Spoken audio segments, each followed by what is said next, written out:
എൻ്റെ ജീവിതത്തിൽ ആദ്യമായിട്ട് ഞാനൊരു കരകാട്ടം കാണാൻ വേണ്ടി പോയി. അത് കണ്ടപ്പോൾ ഞാൻ വിചാരിച്ചു എൻ്റെ പ്രേക്ഷകരെയും കൂടി കാണിച്ചു തരാമെന്ന്. എല്ലാവർക്കും അറിയാലോ, തമിഴ്നാട്ടിലെ ഒരു പാരമ്പര്യമായിട്ടുള്ള ഒരു നൃത്തരൂപമാണ് ഈ ഒരു കരകാട്ടം എന്ന് പറയുന്നത്. കരകം എന്ന് വെച്ചാൽ തലയിൽ വെക്കുന്ന അലങ്കരിച്ച ഒരു കുടമില്ലേ, ആ കുടം അഥവാ കരകം തലയിൽ വെച്ചുകൊണ്ട് കൈകൊണ്ട് പിടിക്കാതെ സംഗീതത്തിനൊത്ത് നൃത്തം ചെയ്യുന്നതാണ് കരകാട്ടം. ഇന്ന് ഒരുപാട് വ്യത്യസ്തത അതിന് വന്നിട്ടുണ്ട്. പ്രാചീന കരകാട്ടത്തിൽ നിന്നൊക്കെ മാറി ഒരുപാട് മാറ്റം ഇപ്പോഴത്തെ ഒരു കരകാട്ടത്തിന് എനിക്ക് കണ്ടപ്പോൾ മനസ്സിലായതും ഞാൻ വായിച്ചപ്പോൾ എനിക്ക് മനസ്സിലായതുമാണ് കേട്ടോ.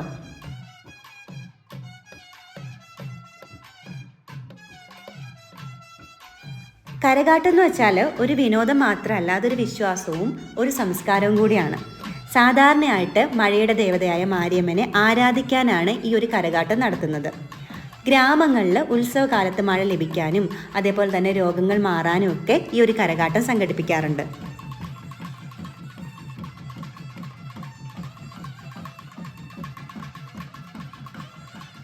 പലതരത്തിലുള്ള കരകാട്ടങ്ങളുണ്ട്.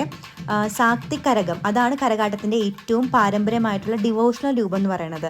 ഇത് മാരിയമ്മൻ ദേവിയെ ആരാധിക്കാൻ ചെയ്യുന്നതാണ്. അതേപോലെ തന്നെ തലയിൽ വെക്കുന്ന കരകം പൂക്കളും തേങ്ങയും അതേപോലെ തന്നെ ആര്യവേപ്പ് കൊണ്ടൊക്കെ ഇങ്ങനെ അലങ്കരിച്ചിട്ടുണ്ടായിരിക്കും. പിന്നെ വളരെ ഡിസിപ്ലിൻ ആയിട്ടുള്ള മൂവ്മെൻ്റ് ആണ്. തമാശ ഉണ്ടാവില്ല, എൻ്റർടൈൻമെൻറ്റ് ഉണ്ടാകില്ല. പൂർണ്ണമായിട്ടും ഭക്തി ഒരു കേന്ദ്രീകരിച്ചുകൊണ്ടുള്ള ആട്ടമാണ് കേട്ടോ ഈ ഒരു സാക്തികരകം എന്ന് പറയുന്നത്. പിന്നെ ആട്ടക്കരകം, ഇത് നമ്മൾ കൂടുതലായിട്ട് ഈ ഒരു എന്താ പറയുക, ഈ ഘോഷയാത്രയിലൊക്കെ ഒരുപക്ഷെ കണ്ടിട്ടുണ്ടായിരിക്കാം.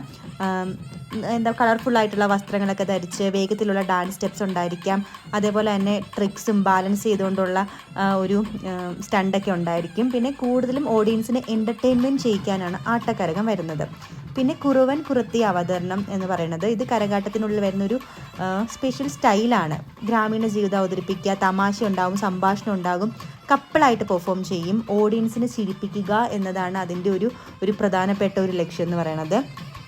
പിന്നെ സ്റ്റണ്ട് അല്ലെങ്കിൽ മോഡേൺ കരകാട്ടമുണ്ട്. ഇത് ഇന്നത്തെ കാലത്ത് കൂടുതൽ പോപ്പുലർ ആയിട്ടുള്ള ഒരു സ്റ്റൈലാണ്.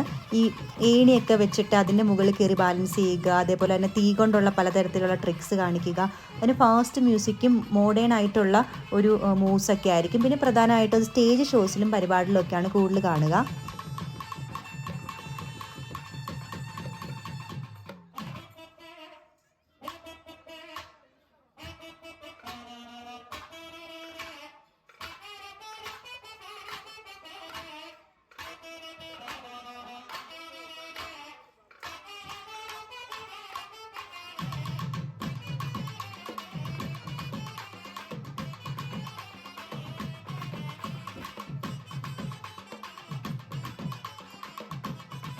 പിന്നെ ഈ ഒരു കരകാട്ടത്തിൻ്റെ ഏറ്റവും എനർജി എന്ന് പറയുന്നത് ആ ഒരു മ്യൂസിക്കാണ്, അതിൻ്റെ സംഗീതമാണ്. നാദസ്വരം അതേപോലെ തന്നെ ഈ ഒരു തകിൽ പോലുള്ള ട്രഡീഷണൽ ആയിട്ടുള്ള ഇൻസ്ട്രുമെൻറ്റ്സ് ഒക്കെ ഉപയോഗിച്ചുകൊണ്ടാണ് ഈ ഒരു ഇതിൻ്റെ ഒരു സംഗീതം എന്ന് പറയുന്നത്. നർത്തകർ തലയിൽ കരകം ബാലൻസ് ചെയ്യുമ്പോൾ വളരെ വേഗത്തിൽ ചുവടുകൾ മാറും. അപ്പം എന്താ പറയുക, ഒരുപാട് അപകടകരമായിട്ടുള്ള രീതിയിലും മറ്റുമൊക്കെ അഭ്യാസ പ്രകടനങ്ങളൊക്കെ വരുമ്പോൾ അതിനനുസരിച്ച് ഇതിൻ്റെ സംഗീതവും മാറും.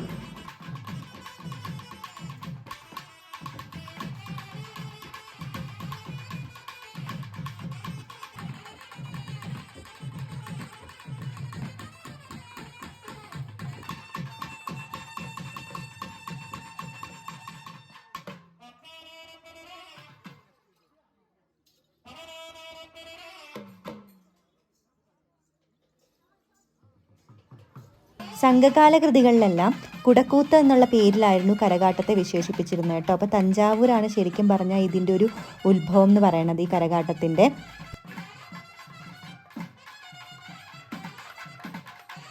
ആദ്യം വന്ന 3 പേരുടെ ആ ഒരു പെർഫോമൻസിന് ശേഷം ശരിക്കും ഈ ഒരു കുറവൻ കുർത്തി വേഷത്തിൽ 2 പേര് വന്നു കേട്ടോ കരകാട്ടം ആടുന്നതിന് വേണ്ടിയിട്ട്. അപ്പോൾ ഇതെനിക്ക് കുറവൻ കുറത്തി അവതരണം ആ സ്റ്റൈലായിട്ടാട്ടോ ഫീൽ ചെയ്തത്. കാരണം കപ്പിൾസ് ആയിട്ടാണ് ആ വേഷത്തും ഒരു കുറവൻ കുറത്തിയുടെ വേഷമാണ്. ഇതിൽ കുറേ തമാശയും സംഭാഷണങ്ങളും ഒക്കെ ഉണ്ടായിരുന്നു.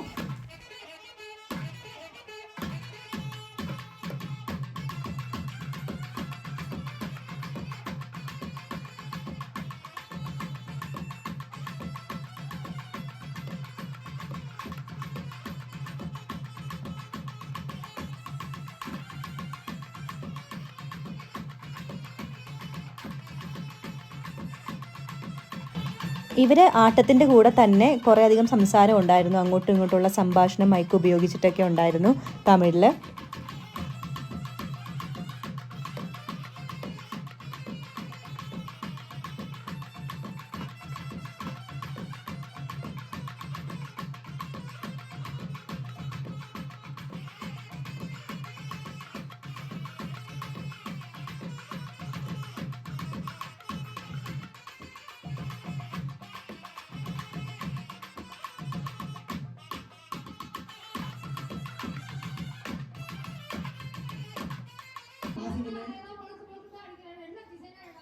இல்ல உங்களுக்கு டிசைன் டிசைனா வருது, எங்களுக்கு ஒரே அடி மொட்டை அடி தும்மு தும்மு தும்மு. உனக்கு அடிச்சா என்ன கோலாட்டம் போடுறதுக்கா காலையில? எங்களுக்கு அடிச்சாலே ஏதாவது கொடுத்துட்டு போவோம்.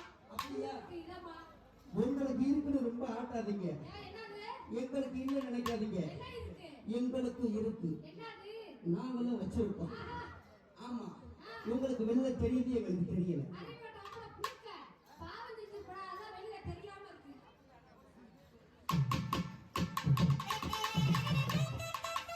അപ്പോൾ ഈ കരകാട്ടത്തെക്കുറിച്ച് കൂടുതൽ അറിയാവുന്നവർ കമൻറ്റ് ചെയ്യുക. എനിക്കറിയാവുന്നതും ഞാൻ വായിച്ചറിഞ്ഞതുമായിട്ടുള്ള കാര്യങ്ങൾ പറഞ്ഞിട്ടുണ്ട്. ഇവർക്ക് ഈ മഴ പെയ്തോട് കൂടിയിട്ട് ഇത് മുഴുപ്പിക്കാനായിട്ട് പറ്റിയില്ല കേട്ടോ. ഇനിയും എൻ്റെ സ്റ്റൈലൊക്കെ മാറി വരുമെന്നൊക്കെയാണ് കേട്ടത്. കാരണം മഴ പെയ്തു, അതുകൊണ്ട് ഈ ഒരു കരകാട്ടം അവർ പെട്ടെന്ന് തന്നെ അവസാനിപ്പിച്ചു. അപ്പോൾ നിങ്ങളുടെ അഭിപ്രായം രേഖപ്പെടുത്തുക. വീഡിയോ ഇഷ്ടപ്പെട്ടിട്ടുണ്ടെങ്കിൽ ലൈക്ക് ചെയ്യുക. ബൈ ഫ്രം ഷവിയോ. നിങ്ങൾ കരകാട്ടം കണ്ടോളൂ.